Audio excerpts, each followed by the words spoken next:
Hola, mi nombre es Javier Pedro Aguilar y hoy les vengo a hablar sobre las enfermedades diarreicas agudas o EDAs, enfocada en su fisiopatología. Empecemos por definir qué son. Pues bueno, son un grupo de infecciones del tracto digestivo que están caracterizadas por evacuación de heces líquidas en 3 o más veces al día y que tienen una duración menor a 14 días. Son causadas en su gran mayoría por virus, aunque también pueden incluir las bacterias o parásitos que estén presentes en agua y alimentos contaminados. ¿Y por qué son tan importantes? Pues bueno, representan la tercera causa de muerte en niños menores de 5 años y se estima que cada año mueren 443.000, según la OMS en 2024. ¿Cómo provocan esta alta mortalidad? Bueno, debido a la pérdida masiva de agua y electrolitos esenciales, que si no se reponen de inmediato pueden poner en riesgo la vida en cuestión de horas. Así como también poseen una rápida transmisión debido a la mala higiene, ya sea a la hora de preparar alimentos o tener contacto físico con otras personas. Viendo su epidemiología, pues aquí vemos justamente cómo los virus son los más importantes.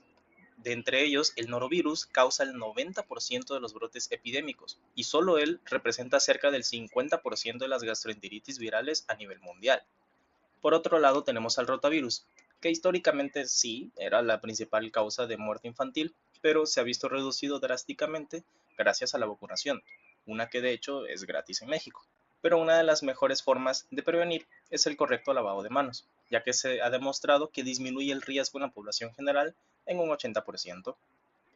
Y para que tengamos en cuenta el panorama epidemiológico en México, pues tenemos el informe semanal de las EDAs a la semana 13, que llega hasta el 4 de abril de 2026, donde tenemos una tabla con los casos y la tasa de incidencia de EDA en niños menores de 5 años. Y vemos como, por ejemplo, las amebiasis representan solo 3.400 casos, las enteritis debidas a rotavirus tan solo 86, fiebre paratifoidea 15. Igual hacer mención al cólera, que prácticamente es inexistente y son muy pocos casos los que podrían llegar a darse y no representan ni siquiera un brote. Mientras que en su gran mayoría son infecciones intestinales por otros organismos, como los virus, y las mal definidas, que no llegan a clasificarse en otras de estas, que representan hasta 139.000 casos. Aunque algo a tener en cuenta es que a nivel nacional, en la semana 13, los casos de EDA presentan una disminución del 13.8% respecto a la semana anterior. Y aquí tenemos igual otra gráfica de cómo se han comportado los casos y las tasas de incidencia a lo largo de los últimos 9 años, desde 2017 hasta 2026. Y vemos cómo precisamente tanto el número de casos como la tasa de incidencia ha disminuido drásticamente, pasando desde más de 300.000 casos en 2017 a casi llegando a los 150.000 en 2026.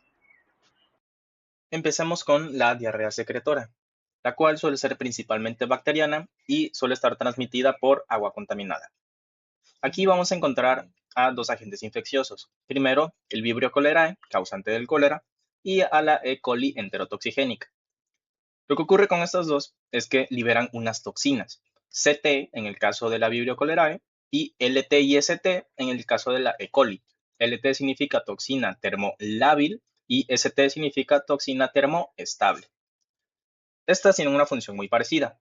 Aquí vemos la representación de la toxina CT, que está compuesta por dos subunidades, una A y una B. La B es la que se une como tal al receptor, que permite el paso de la A hacia el interior del enterocito.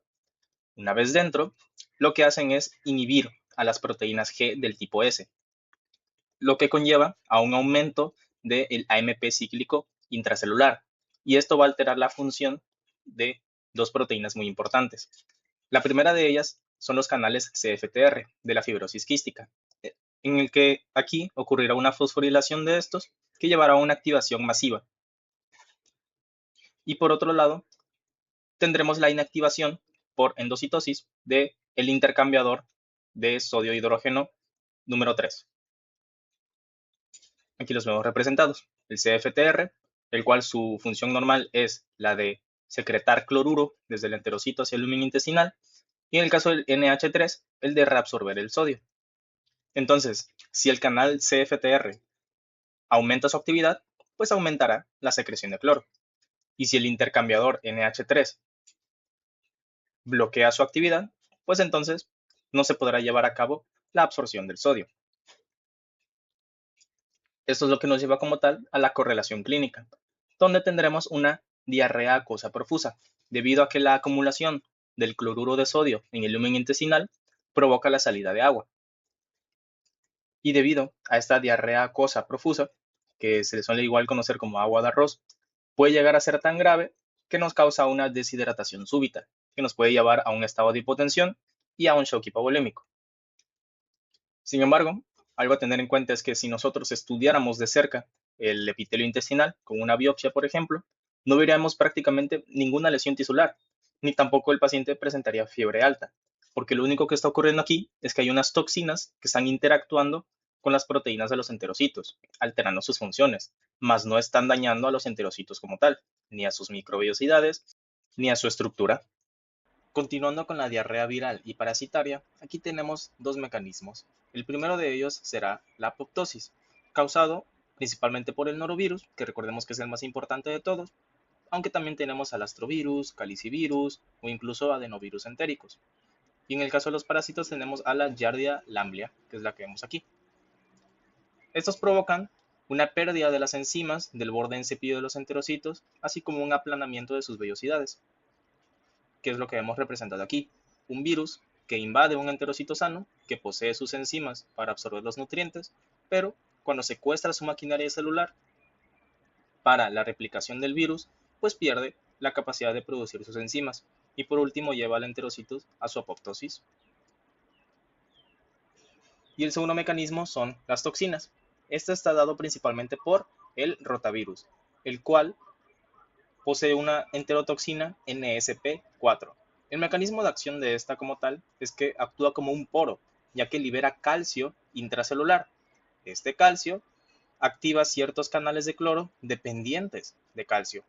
Y esto no ocurre solo en el enterocito infectado, sino que también se expande hacia otros enterocitos que no estén infectados, lo que da lugar a un aumento de la secreción de serotonina, así como también interrumpe la capacidad de los enterocitos para absorber los nutrientes, cosa muy parecida a lo que vemos aquí. Y esto se va a correlacionar con la clínica, ya que vamos a tener un vómito intenso, debido más que nada a el rotavirus, porque esta serotonina estimulará al sistema nervioso central en los centros del vómito, provocando este vómito intenso, así como también estimula el sistema nervioso entérico, que aumenta la motilidad, lo que nos da lugar a la diarrea.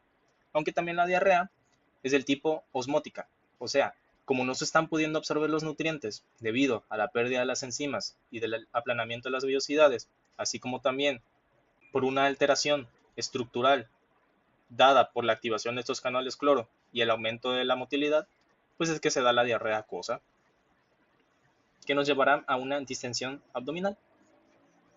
Luego tenemos a la diarrea inflamatoria. En esta encontraremos a agentes invasivos, como las especies de Shigella, Salmonella y Campylobacter jejuni. Estas lo que causan es un daño epitelial en el intestino y una inflamación. Por otro lado tenemos a los agentes citotóxicos, el cual el mayor representante será Clostridium difficile. Y aquí vamos a ir viendo cómo se da la fisiopatología. El Clostridium difficile lo que hace es secretar las toxinas TCD-A y TCD-B, que son las que podemos ver aquí, así como los otros tipos de bacterias. El mecanismo de acción de estas toxinas es inactivar a las proteínas Rho GTPasas, que estas son muy importantes para la organización del citoesqueleto de los enterocitos.